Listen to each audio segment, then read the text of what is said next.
Otep à tous, bienvenue sur la chaîne des panafricanistes par essence, par conviction et par excellence. Celle des citoyens kémites par nécessité et obligation de combat. Nous sommes une chaîne qui n'est guidée que par nos ancêtres et rien que par les ancêtres qui appartiennent à l'égrégore du monde noir. Par conséquent, nous ne croyons en aucun Dieu venu de l'étranger. Toutefois, cette vidéo n'est aucunement destinée à inciter à la haine ou à la violence, car nous menons un combat qui est d'abord et avant tout spirituel, intellectuel et démocratique. Ensuite, il est politique, géopolitique et géostratégique. Contre l'impérialisme, le colonialisme, le néocolonialisme et l'endocolonat, qui sont tous qualifiés de crimes contre l'humanité. Nous menons ce combat sur la base du principe fondamental que nous avons hérité de nos ancêtres kémites, qui est celui de la Mahat, c'est-à-dire solidarité, vérité et justice. Vous êtes donc en droit de connaître la vérité. Nous avons l'obligation de vous dire la vérité, rien que la vérité, afin que justice soit rendue au continent africain. Et ça, c'est notre modeste contribution dans cette noble lutte en faveur de la souveraineté, la dignité, la solidarité et l'unité africaine. C'est exactement ça que nous appelons le panafricanisme. Bien-aimés frères et sœurs, le procureur de la République de Niamey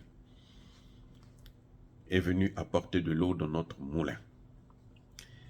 Monsieur le procureur est venu mettre au clair, enlever le doute qu'il y avait sur la tentative d'exfiltration de monsieur Mohamed Bazoum, un bandit, un brigand, un criminel.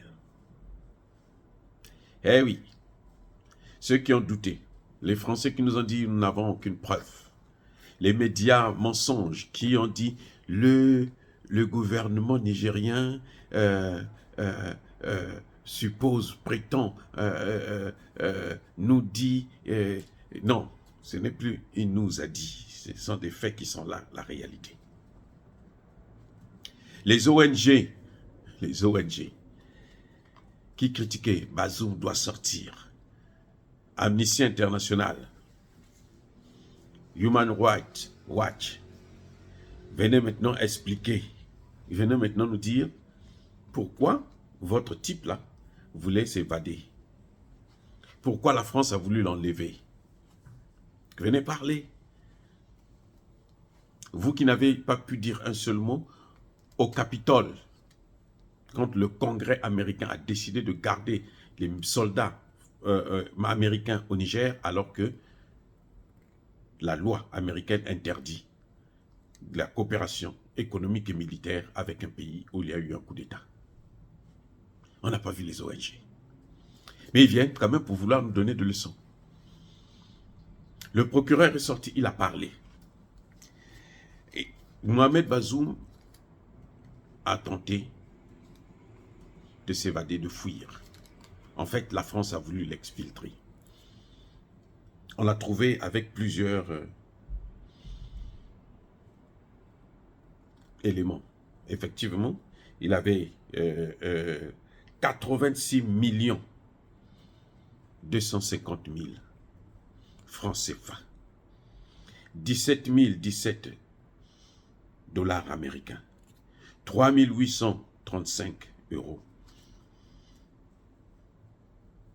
quelques grammes, 2800 grammes d'or, 337 grammes d'argent, 13 portables, un appareil photo, 2 disques durs, 12 clés USB, donc tous les documents de la présidence, tout ce qu'il avait là, la présidence, il allait donner ça à Macron, pour qu'il va encore cafouiller, faire le tripatrouillage, pour modifier tout. Il avait même 2 talkie-walkie, 25 actes de session, une tablette, des bons d'essence, 10 titres fonciers qu'il devra les distribuer. Il va faire quoi avec les titres fonciers? Pourquoi il voyage avec ça? Et il a combien d'appartements? C'est pour aller donner aux Français. Comme ça, les Français vont venir déclarer non, la présidence là c'est pour nous. L'aéroport là c'est notre territoire. Voilà le titre foncier qui a été signé par Bazoum. vous voyez comment ça, ce qui se passe. Hein? C'est pas par hasard. Les titres fonciers là, c'est pour donner les terres nigériennes à Macron. Et puis on va antidater. Quand il était président en telle date, on avait donné tel contrat. Et lui, c'était pour la France. Et donc la France récupère encore, prend ce qu'elle a perdu là, elle reprend ça d'une autre manière, maintenant pire. Là, elle ne vient plus pour piller, mais ça lui appartient maintenant, elle fait ce qu'elle veut. Vous êtes autour, vous souffrez.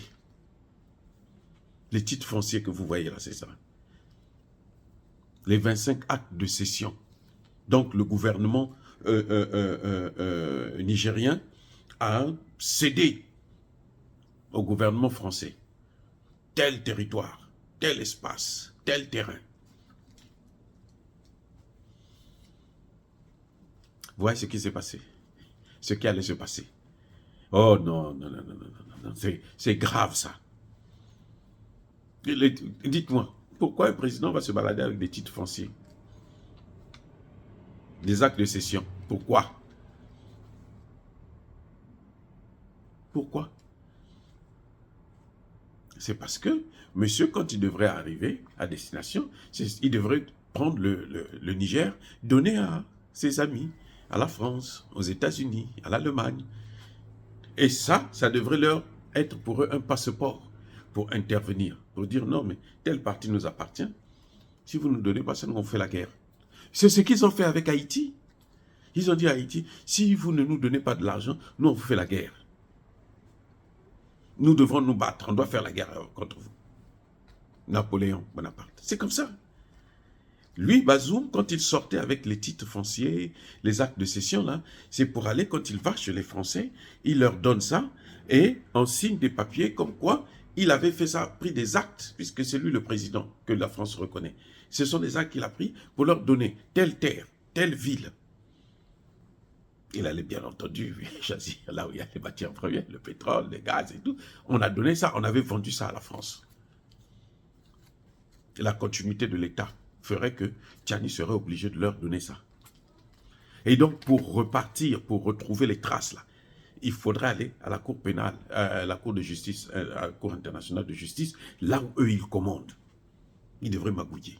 Ça devrait prendre encore 10 ans. Entre-temps, tout ce que vous faites sur cet espace-là, si les Français ne sont pas d'accord, eh bien, ils vous punissent.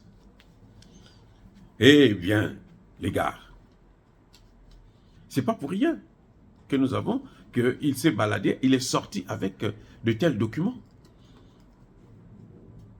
C'était pour trafiquer, pour sacrifier encore une fois de plus carrément le Niger. La France, vous savez, au Gabon, là, le boulevard là où on fait le défilé militaire chaque année là, pour la fête de l'indépendance, ça appartient à la France. C'est des choses comme ça que Bazoum devrait faire, avec ses titres fonciers, avec ses actes-là. Il devrait céder à la France des espaces inconcevables, de telle sorte que le gouvernement de Tiani soit condamné à rappeler les Français. Ou s'ils ne le font pas, la France, avec ses titres fonciers, avec ses actes de cession, parce que ça lui appartient, peut aller au Conseil de sécurité et demander l'autorisation d'une intervention. Parce qu'on ne respecte pas les accords qui avaient été signés. Parce que cette partie leur appartient. Voilà, c'est-à-dire que l'acte le plus criminel que Bazoum a commis, c'est ça. Ce que vous avez vu là, les titres fonciers, les actes de cession. Il prend les terres, on donne à quelqu'un, aux Français, à Macron. Et Macron dit à Tiani, là-bas, où je ne veux pas voir un seul Nigérien.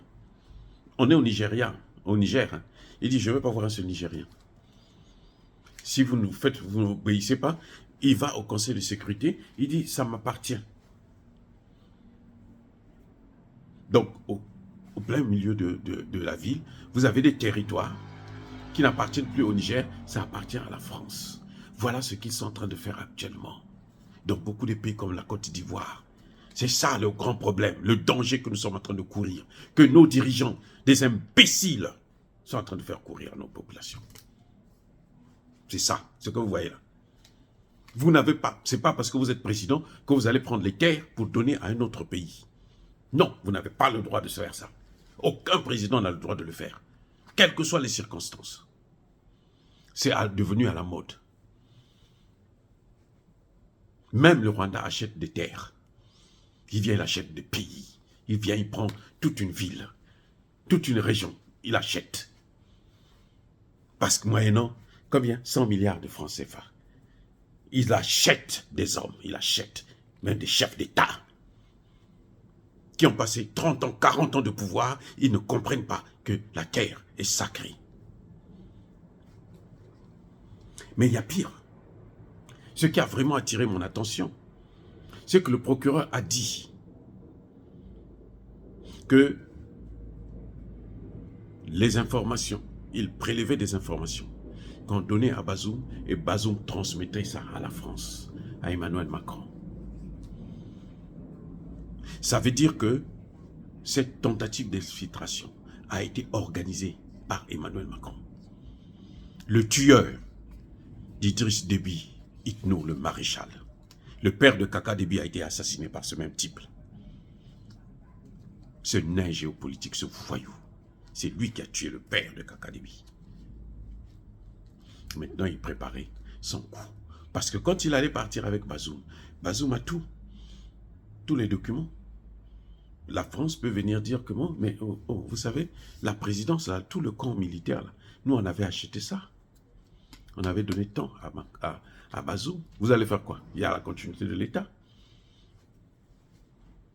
Et ça, c'est le plus important que moi je soutire quand j'ai entendu le procureur parler. Ce sont ces éléments-là, ce qu'il y avait, ce qu'on a pris avec lui, les actes de cession et les titres fonciers. Ce sont ces deux éléments-là. Et le fait que la France avait toutes les informations, a tout organisé, a tout préparé, c'est elle qui devrait venir faire le coup d'État. Donc, tout était prévu, toutes les conditions étaient réunies pour que dès que Bazoum sort, eh ben, ils reviennent faire la guerre. Même sans la CEDEAO, puisque le pays leur appartient. Ils ont des titres fonciers. Vous voyez là où on devrait arriver? Ils ont des titres fonciers, les gars. Donc, ils n'auront plus besoin de la CEDEAO. C'est pour ça que Macron s'était arrangé à voir avec le Tchad. Et Kaka Déby sait que les Français sont là pour rester. Dieu merci que le coup a échoué. Ce qui devrait arriver là, ce serait, on repartirait à l'ère de la Libye. Les Américains, ils étaient là. Et ils devraient continuer à rester. Et ils devraient aider la France. Parce que la France ne peut pas faire la guerre sans les Américains. Non, elle ne peut pas. Même au Niger, là, la France ne peut pas. Surtout qu'il y avait le Mali et le Burkina Faso qui devaient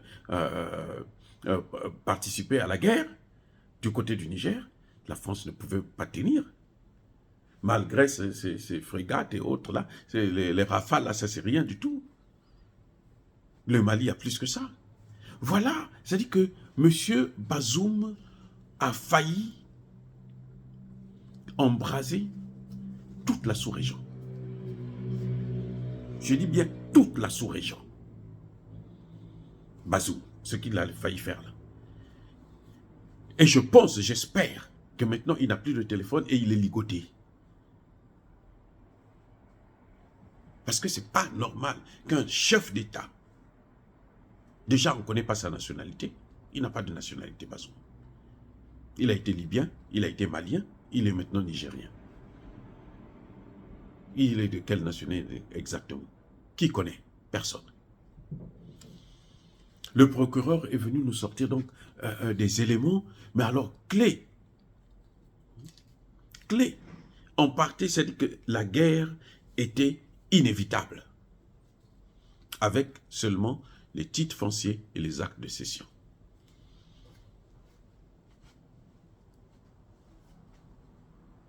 Bazoum allait leur donner tout ce qui est important pour paralyser déjà ce régime, ce que le régime là n'allait jamais accepter, ce que le peuple n'allait jamais accepter, et que la France, puisque ça leur appartient, ils ont le droit de prendre leurs biens, y compris par la force.